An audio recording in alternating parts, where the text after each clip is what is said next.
vamos a empezar con la siguiente clase, que es acerca de la ley de gravitación universal de Newton, eh, para continuar con el curso. Entonces, la ley de gravitación universal de Newton surge a partir de una serie muy amplia de observaciones astronómicas que durante mucho tiempo siguieron la trayectoria de planetas en particular y trataron de entender a qué se debía este movimiento, cómo poderlo explicar. Y entonces, a partir de todas esas observaciones, de lo que se dio cuenta Newton era que lo que teníamos que tomar en cuenta eran las masas involucradas en ese movimiento, ¿sí? Las posiciones de las mismas, pero sobre todo la distancia de separación que había entre las masas. ¿De acuerdo? Y a partir de ahí eh, hizo una serie de observaciones de lo que los datos astronómicos implicaban y planteó la ley de gravitación universal dando las siguientes características o identificando las siguientes características que tenía que tener una interacción entre estas masas para que se diera el movimiento como se observaba. ¿Sí? Y entonces, lo primero que planteó es que lo que sucedía era una acción a distancia entre las masas, de manera que los cuerpos masivos, los cuerpos con masa, atraían a otros cuerpos con masa, ¿sí? Generaban una fuerza de atracción unos hacia otros. Y esta fuerza de atracción tiene ciertas características, ¿no? Lo primero que identificó es que esta fuerza de atracción dependía de las masas involucradas, ¿sí? De hecho, lo que dice es la fuerza es proporcional a las masas involucradas en el proceso, ¿sí? Y entonces lo que nos dice es que la fuerza de atracción entre las masas es proporcional a cada una de las masas por separado, entonces es proporcional al producto de las masas, ¿sí? Lo siguiente que observa es que la fuerza es proporcional al inverso del cuadrado de la distancia que separa estas masas. Entonces tenemos a una de las masas, a otra de las masas, tenemos a la distancia entre ellas, ¿sí? Y tomamos la magnitud de esta distancia al cuadrado y entonces tenemos que la fuerza tiene que ser proporcional a 1 sobre el cuadrado de esa distancia, ¿sí? Y entonces tomando estas dos cosas juntas, dado que tiene que ser proporcional a esas dos, pues tiene que ser proporcional al producto de las masas entre el cuadrado de la distancia, ¿sí? Y al decir que es proporcional, recuerden que eso quiere decir que es igual a una constante por ese factor, ¿de acuerdo? Y entonces lo que vamos a tener es que el módulo, la magnitud de esa fuerza tiene que ser proporcional al producto de las masas e inversamente proporcional al cuadrado de la distancia que hay entre los centros de esas dos masas, ¿sí? Y la última observación es que esta fuerza tiene que apuntar en la dirección del vector que une a estas dos masas. Entonces, tomamos el vector que va de una de las masas y que lleva a la otra de las masas, el vector de diferencia, por ejemplo, R2 menos R1 es el vector que va de la masa R1 hacia la masa M, R2, ¿sí?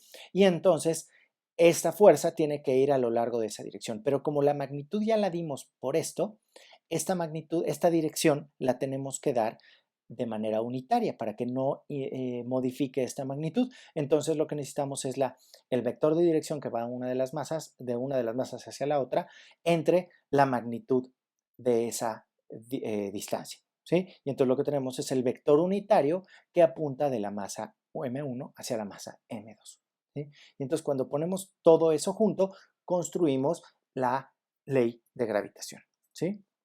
Entonces vamos a ver cómo se construye esta ley. Entonces lo que tenemos son dos masas, ¿sí? La masa M1, la masa M2, ¿sí? Que están en cada una en sus posiciones. Entonces la masa M1 está en la posición R1, que en coordenadas cartesianas la vamos a llamar como X1, Y1, Z1, y la masa M2, que está en la posición R2, que de nuevo en coordenadas cartesianas la vamos a llamar X2, Y2, Z2, ¿sí?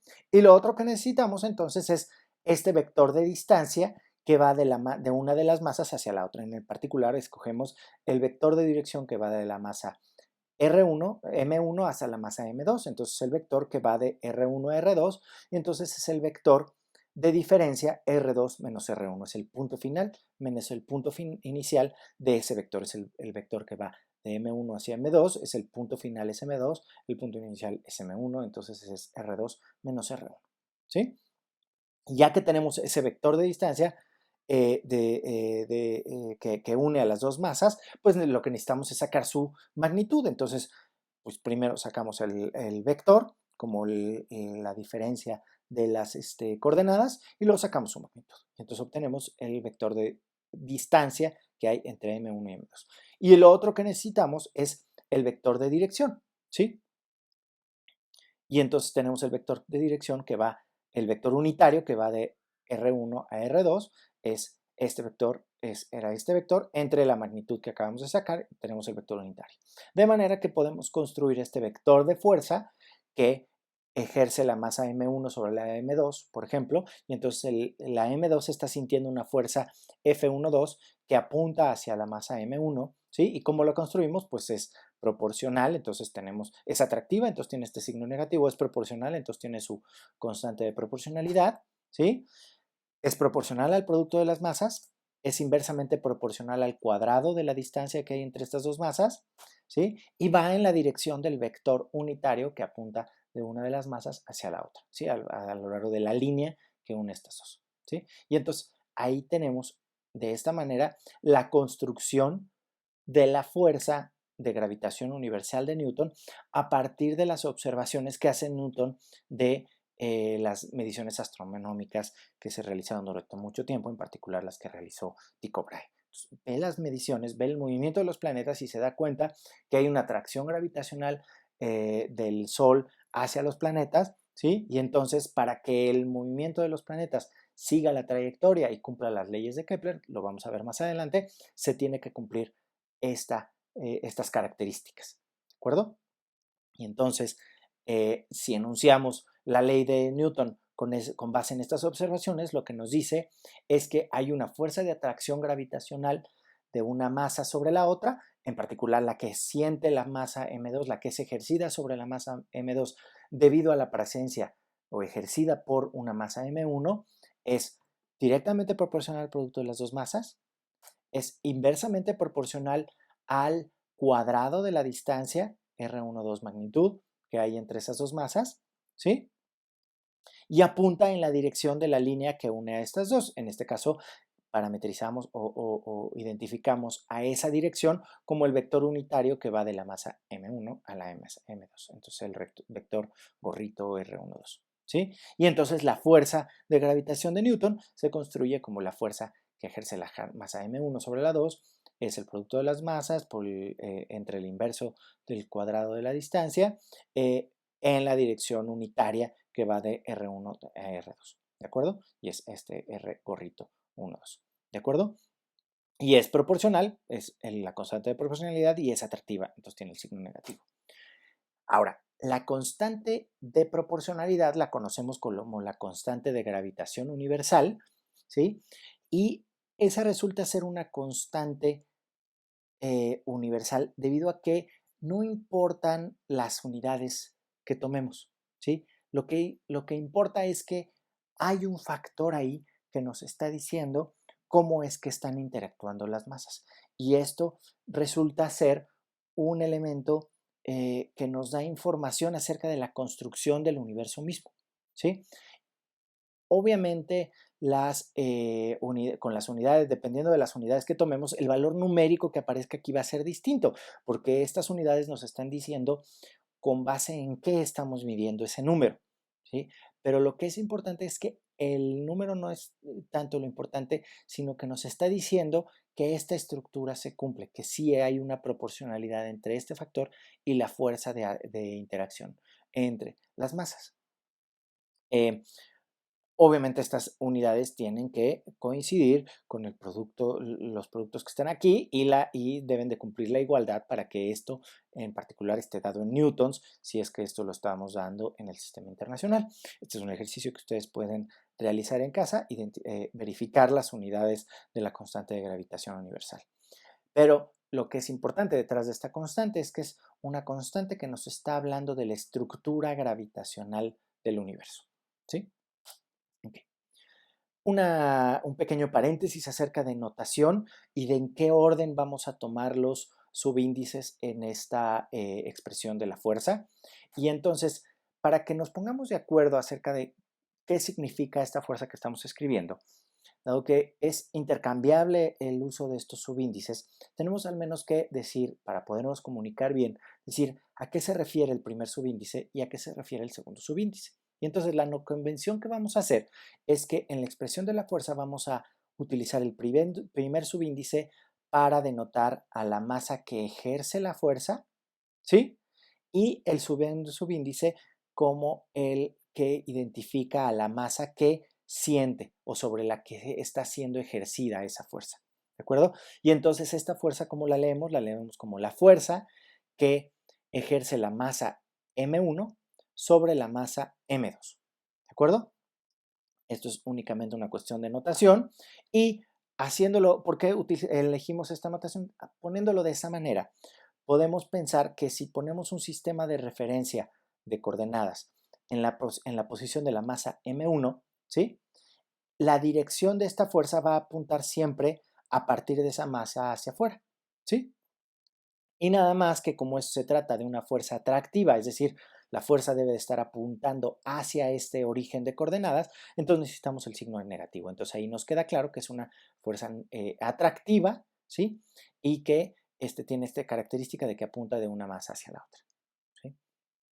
Y por último, la última anotación que quisiera hacer es que esta fuerza de gravedad que estamos viendo, eh, a pesar de que Newton la plantea como una acción a distancia instantánea, casi mágica, que se da entre dos puntos sin importar lo lejos que uno esté del otro, en realidad, más adelante lo que aprendimos gracias a Einstein y a la teoría de la relatividad es que más bien lo que sucede es que la presencia de la masa modifica el espacio-tiempo en donde están las otras masas.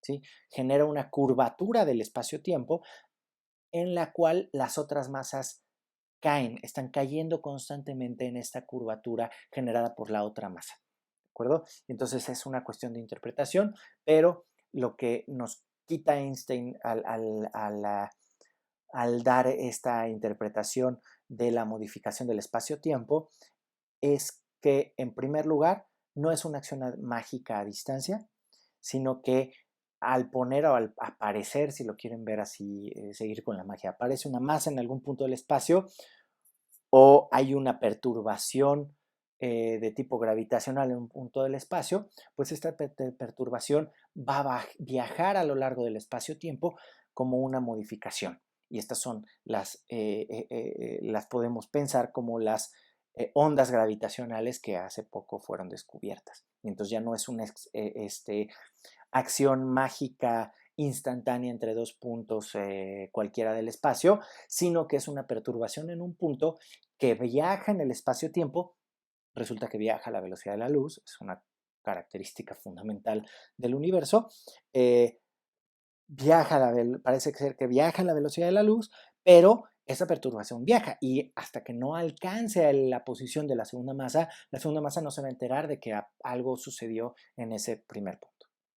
Entonces, un pequeño detalle, no es una cuestión instantánea mágica, sino que es una perturbación que viaja en el espacio, dado por las ecuaciones de relatividad de Einstein. Ok, entonces, vamos a regresar a este esquema que tenemos de las masas para que sigamos paso a paso el procedimiento para escribir la fuerza de gravitación en Newton completa. ¿Sí? Entonces vamos a imaginar que tenemos una masa M1 que está en una posición R1 y una masa M2 que está en una cierta posición R2. ¿Sí? En coordenadas cartesianas, las posiciones de estas masas las vamos a pensar como X1, Y1, Z1 y la de la masa M2 como X2, Y2, Z2. ¿Sí? Y entonces lo que queremos es escribir la fuerza de gravitación de Newton que está dado por esta fuerza. Entonces vamos a escribir la fuerza que la masa M1, la amarilla, ejerce sobre la masa M2, la azul. ¿Sí? Y entonces por eso les hablaba de la notación. El primer subíndice se refiere a la masa que ejerce la fuerza y la El segundo subíndice se refiere a la masa que siente la fuerza. Entonces, esta fuerza efectiva es la que esta masa está sintiendo, la masa M2, debido a la presencia de la masa M1. ¿De acuerdo? Y entonces escribimos esta, y entonces lo que nos da, lo que tenemos que ir haciendo es viendo como si fuera receta de cocina todas las partes de esta. Entonces, lo primero que necesitamos ver es que necesitamos la distancia, el vector de distancia que va de la masa que ejerce la fuerza a la que siente la fuerza. Y entonces, en ese sentido, lo que necesitamos es el vector de diferencia entre los vectores de posición de las dos masas, ¿sí?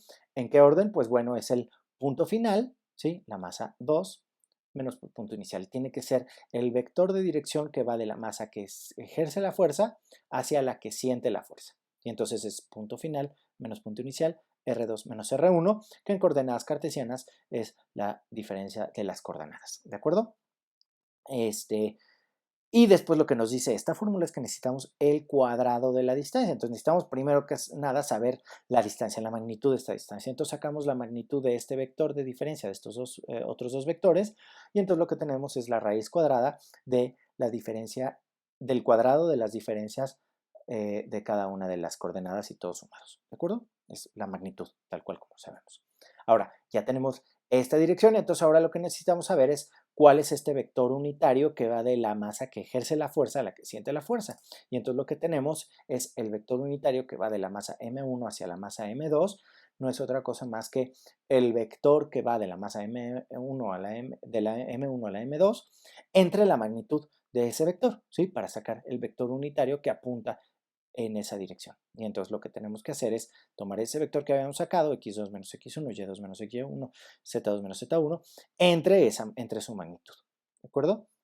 Y ahora empezamos a escribir la fuerza completa, porque ya tenemos todos los elementos que tiene esta ecuación. Y entonces lo que tenemos es que la fuerza es atractiva, tenemos el signo negativo, es proporcional a, tenemos la constante de proporcionalidad g, proporcional al cuadrado, al producto de las masas, ¿sí? Inversamente proporcional al cuadrado de la distancia, ¿sí? Que las une, y entonces es el cuadrado de esta magnitud, que tiene su raíz cuadrada, entonces simplemente es x2 menos x1 al cuadrado, más y2 menos y1 al cuadrado, más z2 menos z1 al cuadrado, ¿sí? Por, esto es la magnitud de la fuerza hasta aquí, ¿sí? Y lo único que nos falta es la dirección. Y la dirección está dado por el vector unitario que va de la masa que ejerce la fuerza a la que siente la fuerza. Y entonces es el vector unitario R gorrito 1, 2 que pusimos aquí.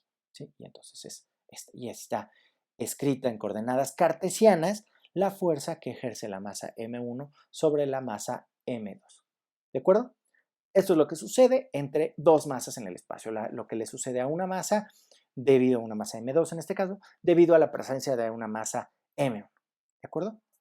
Ahora, ¿qué sigue a continuación? Bueno, pues vamos a imaginar que en el espacio no solo hay dos masas, sino que puede haber n masas por ahí regadas en el espacio. Entonces, ¿qué le sucede? Bueno, pues resulta que la ley de gravitación universal de Newton además cumple una característica muy linda que se llama, que obedece al principio de superposición. ¿Sí? Entonces vamos a imaginarnos que tenemos una masa M0, R0 en presencia de n otras masas.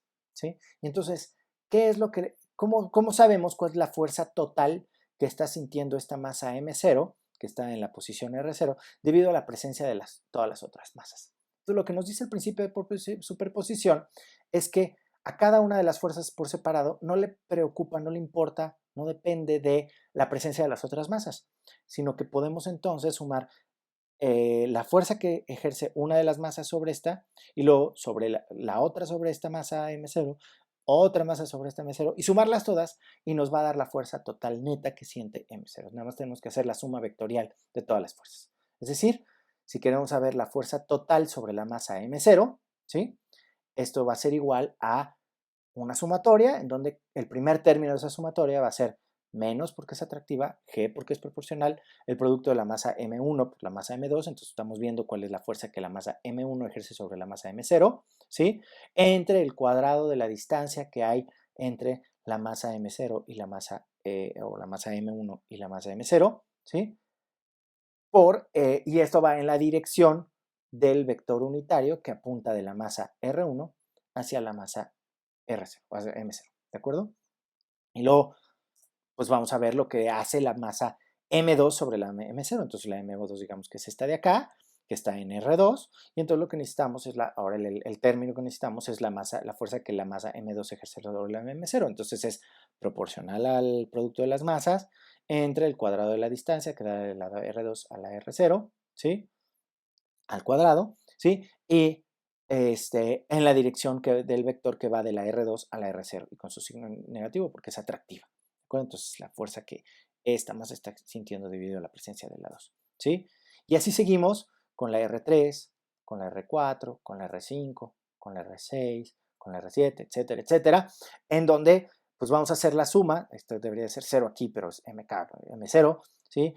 Sobre la M0 que la iésima masa genera entre el cuadrado de la distancia, entre la masa M0 y la iésima partícula, y en la dirección unitaria del vector que va de la iésima partícula hacia la M0. ¿Sí? Y así seguimos sumando la 8 y la 9, aquí en este caso nada más puse 10 partículas, entonces la 9 es la última, y entonces, pero lo hacemos esto hasta la enésima partícula, entonces hasta la fuerza que la n es el producto de la mn por m0, entre el inverso del cuadrado de la distancia que da ahí de la enésima partícula hacia la e0 partícula, ¿sí? A la partícula m0, y a lo largo de la dirección de la que va de la enésima partícula hacia la partícula m0. ¿De acuerdo? Y entonces sumamos todas estas y nos da la fuerza neta, la fuerza total que siente la fuerza F0 debido a esta configuración de masas en el espacio.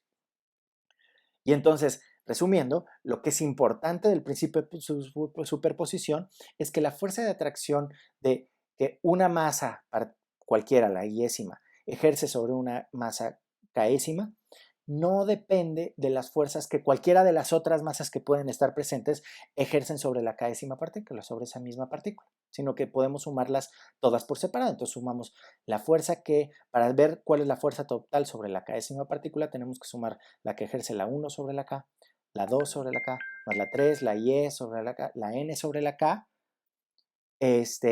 y sumarlas todas. Y entonces podemos poner la 1 sobre la K, la 2 sobre la K, expresando todas las fuerzas de Newton, ¿sí? Y esto lo podemos expresar en una sumatoria de elementos, ¿no? Y entonces donde cada uno de los elementos de esa sumatoria son las fuerzas gravitacionales de Newton ejercidas por la iésima partícula sobre la késima partícula, sumando I desde I igual a 1 hasta la enésima partícula. Entonces ya tenemos todas las fuerzas que están siendo ejercidas sobre la késima partícula. Y entonces, con esto llegamos, este es el condensado de la teoría que necesitan para entender la ley de gravitación universal de Newton. Y en un video por separado les voy a hacer un resumen, voy a hacer algunos ejercicios para que practiquemos cómo aplicar esta ley a distintos problemas en específico. Y hasta aquí lo dejamos.